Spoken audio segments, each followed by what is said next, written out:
I rise today on a matter of utmost national importance.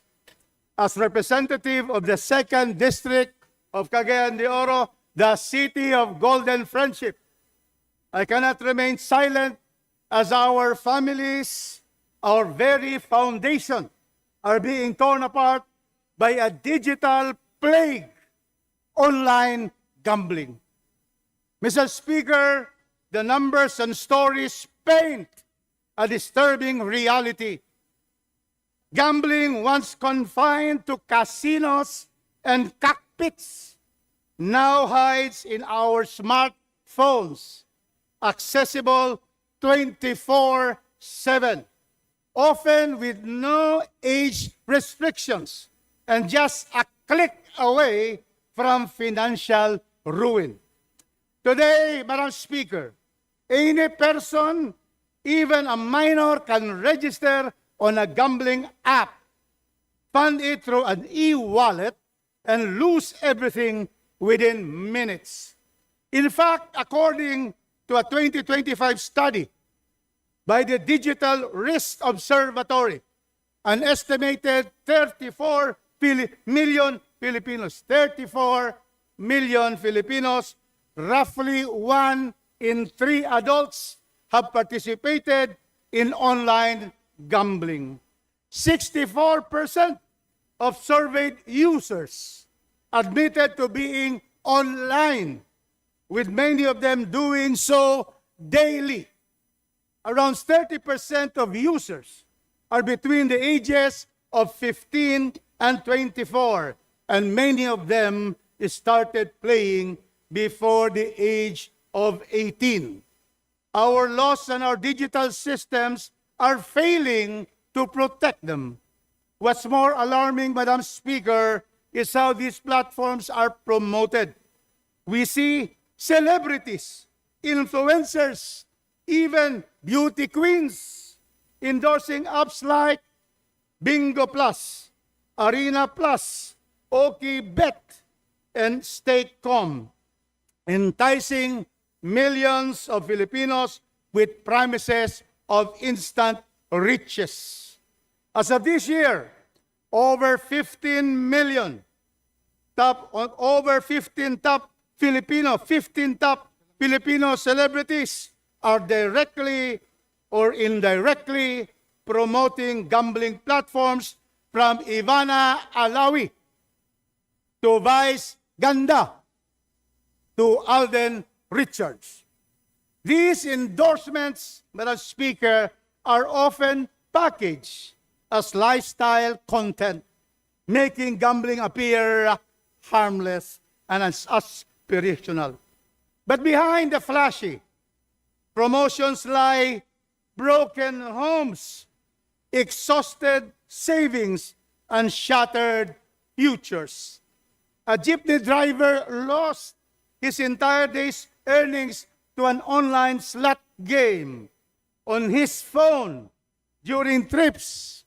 Madam Speaker, in Cagayan de Oro's adjacent municipality, a resident addicted to gambling committed suicide just 3 weeks ago.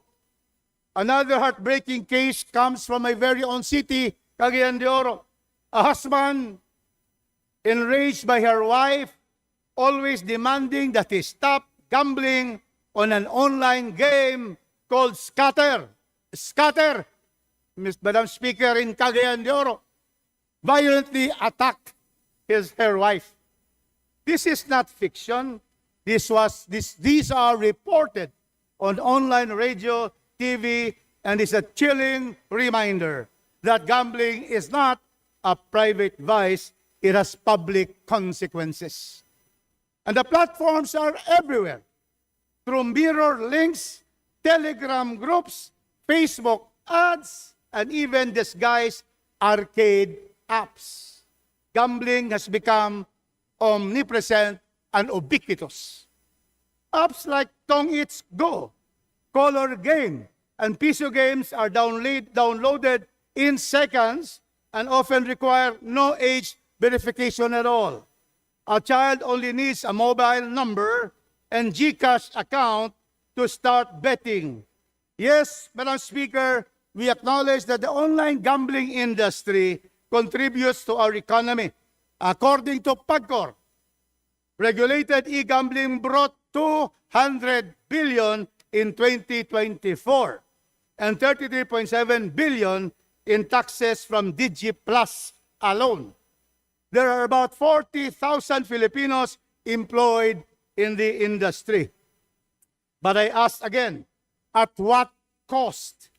Can we truly put a price tag on broken families or mental health cases, on domestic abuse, on youth addiction? A financial gain for the few must not justify suffering for the many. Gambling is not a sustainable driver of development. It is a trap for the poor and a poison to our culture.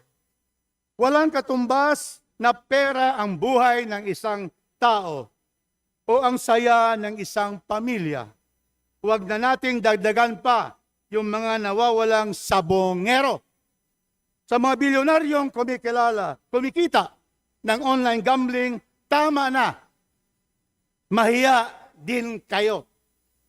Let us not forget that the Department of Health has declared online gambling as a gambling addiction as a public mental health concern.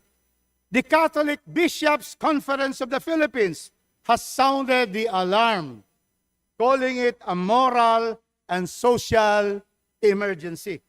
While financial platforms like GCash have begun restricting gambling-related ads, regulation remains weak, enforcement is inconsistent, and the platforms multiply by the day. Madam Speaker, I strongly urge this August chamber to act with courage and resolve. Let us ban, I repeat, a total ban on all forms of online gambling.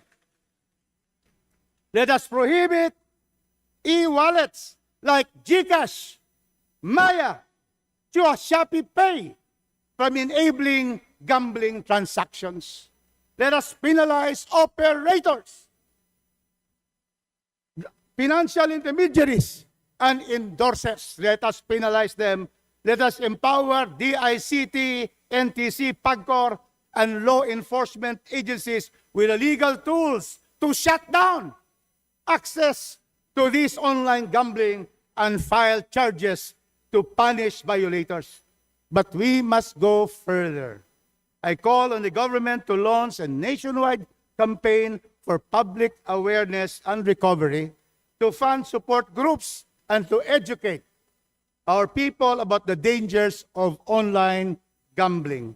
Let us protect our children, our own children, from a future dictated by addiction. Let us safeguard our workers from a habit that destroys livelihoods. Let us defend the Filipino family from digital vice distinguished as entertainment. Madam Speaker, in the past, this chamber had the courage to end Pogo. This chamber had the courage to stop e-sabong. Today, we therefore must take an even bolder step. Let us lead by example. Let us put an end to the silent epidemic of online gambling. Madam Speaker, let us remember, governance is not about choosing between what is easy and what is right. We must act decisively for the poor families in the barangays, for the children lured by flashy apps, for the victims of digital vice. We owe it to them to unequivocally, absolutely, and completely ban all forms of online gambling now. Daghang salamat, Madam Speaker. Thank you, my distinguished colleagues.